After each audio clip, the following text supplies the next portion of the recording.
Another day, another juicy vintage Fender Bassman. This one's from 1964. And it just landed on a bench with its tail feathers smoldering. This thing wants and needs a master volume. And it's going to get one. Let's take a crack at this thing and see where it came from.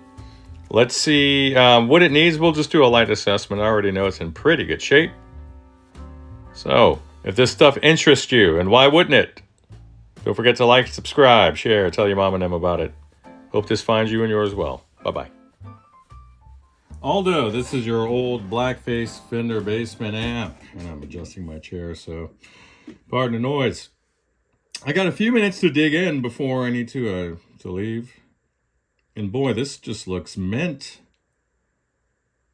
It's just perfect. That silver sparkle grill cloth has aged nicely into that golden wheat color.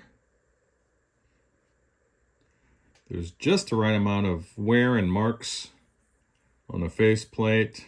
There's that little melty raised corner on one of the knobs that you expect to see.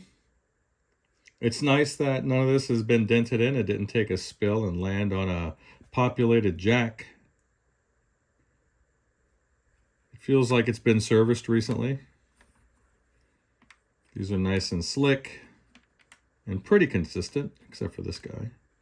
But maybe it's riding on that nut a little bit. It looks like the barrels of the jacks can stand to be cleaned. All minor things. Or neither here nor there, as they would say. So let's flip her around back and see what's going on back there. We're going to be adding a master volume to this. We're going to, I'm actually going to whip out my old Gerald Weber book. The desktop reference of hip vintage guitar amps, of which this is one. Certainly. Let's take a look at that. I got this one from the likes of Doug Hoffman of el34.com or Hoffman Amps.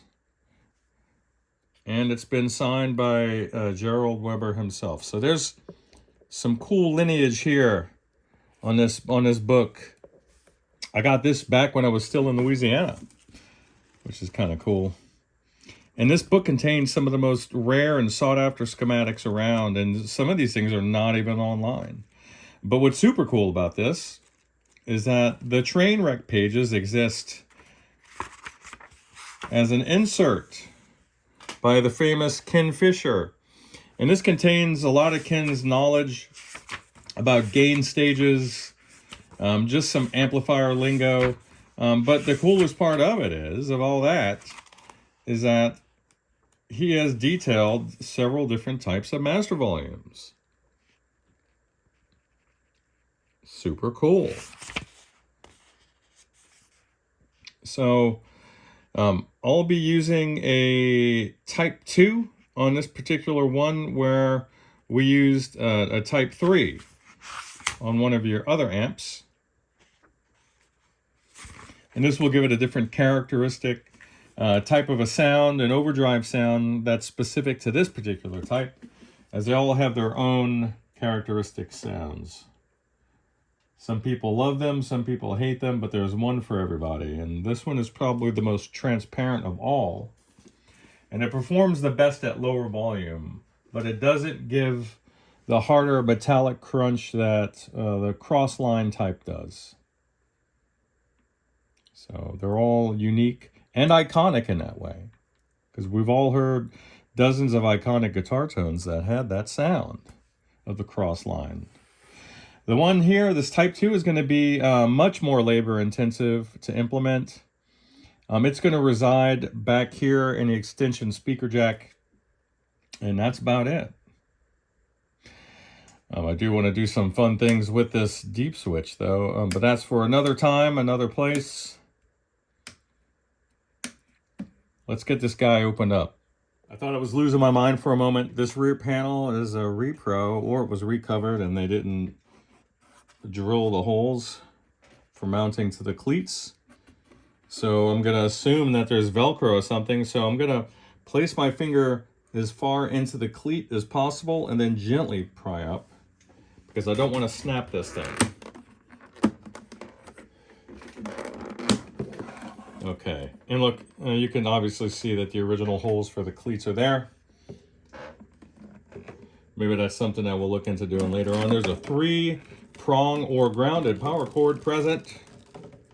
It looks like some older Ruby 6L6s. The cabinet itself was made 36th week of 1964. From the looks of things, the tube chart's intact. This one's telling us that it's got the AA864 circuit. Sometimes that's it's not always correct. It's just a surplus thing. Sometimes that could be correct. We don't know until we get in there. We don't know anything. There's kind of a rusty screw there. Yeah, nice. But it's in good shape. In fact, the entirety of the cabinet's in good shape. Sorry about that. I have alarms going off here, there, and everywhere. I just delivered some sad news to the owner of a Hot Rod Deluxe or DeVille, and that the sum of the repair bill exceeds the used cost of the amp by about 1/3. Just horrible. In addition to the screen grid resistor having detonated on the tube PCB, causing really irreparable damages, necessitating the need for some pretty ugly jumpers. The output transformer went kaput. The caps are all leaking. And it's the first time in 20-something years that I've had to return a hot rod amp in that condition. It kind of breaks my heart.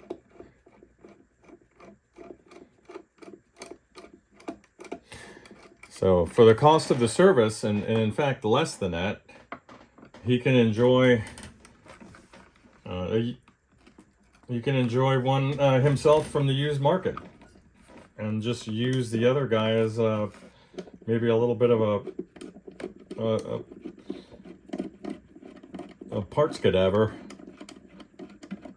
if you will.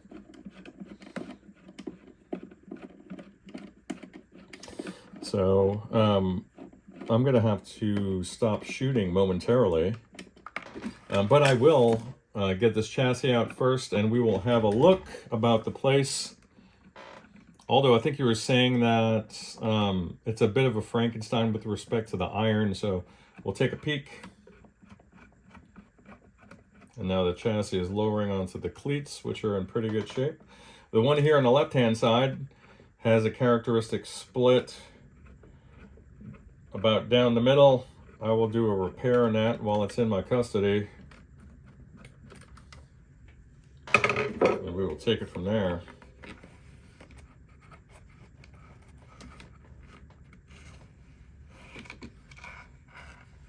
These are such cool amps. I always feel privileged when I get to work on people's amps, even if they're not the iconic old ones like this. Hang on there.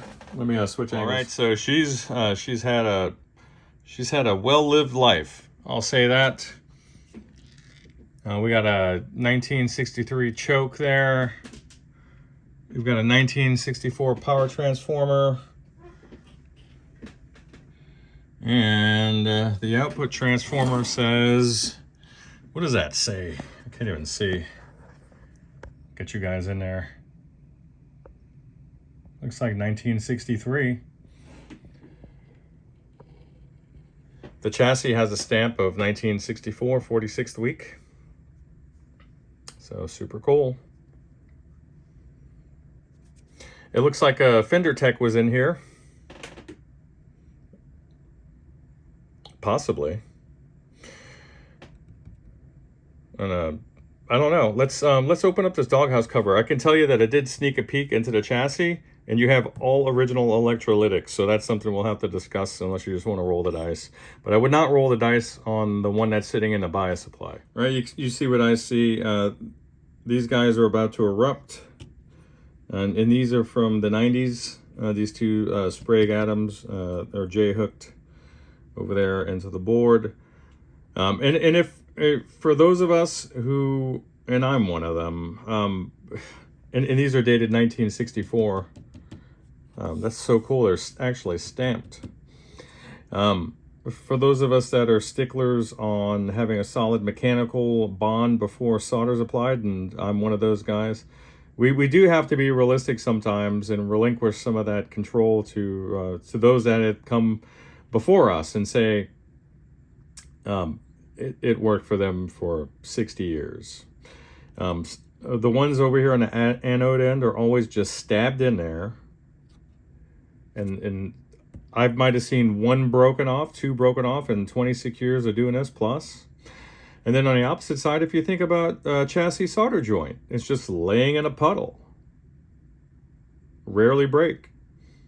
So I will recommend a full cap job inside and out. And here's the interior, Aldo. Not a mud at all, dude. This is all original. So you really did a good job here. There was a very light service done. Where from what I see, you have the screen grids and the grid stoppers that were replaced.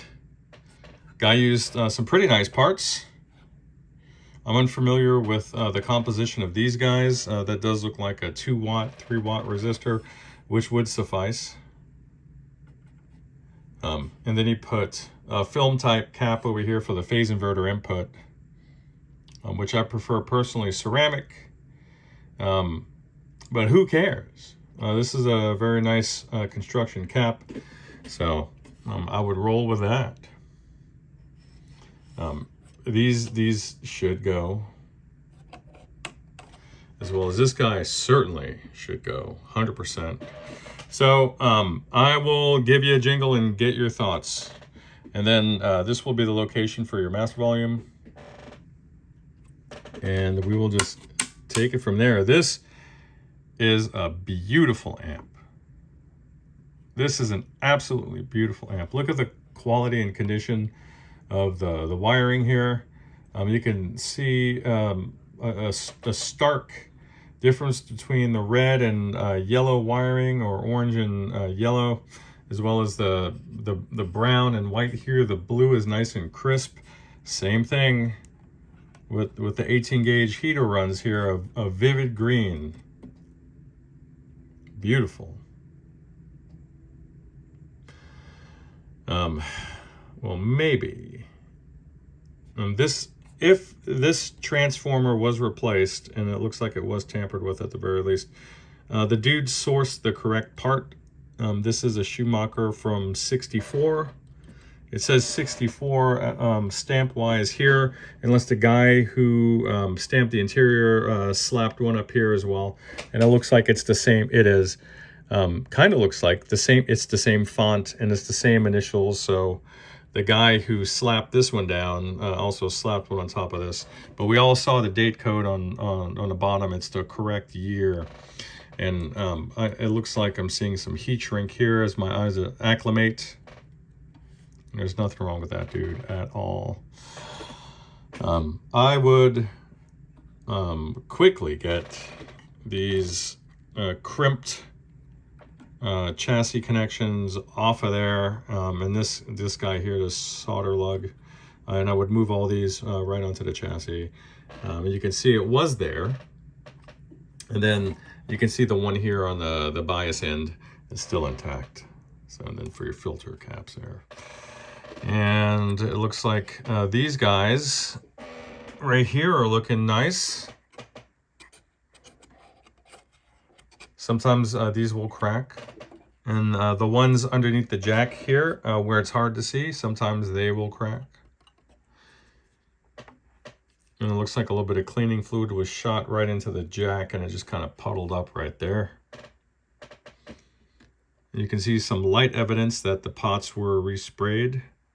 Just those dark spots there is usually where the fluid would have pulled up. You can see it right there as well. But the person who did it did a good job. I'm just saying there's evidence, and there's always going to be evidence when you disrupt the patina of an old amp like this. So I don't have anything negative to say about the dude who serviced this amp. It looks like the guy gave a damn, so that's a beautiful thing.